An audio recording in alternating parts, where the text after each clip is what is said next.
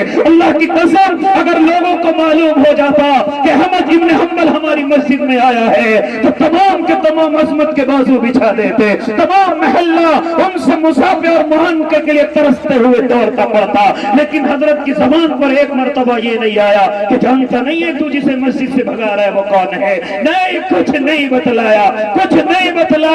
اور جیسا وہ مؤذن پیش آیا ویسے اس کے سارے ٹارچر کو برداشت کیا اور مسجد سے باہر نکل گئے۔ پہلا یہ کہ اللہ اس ذکر کی برکت سے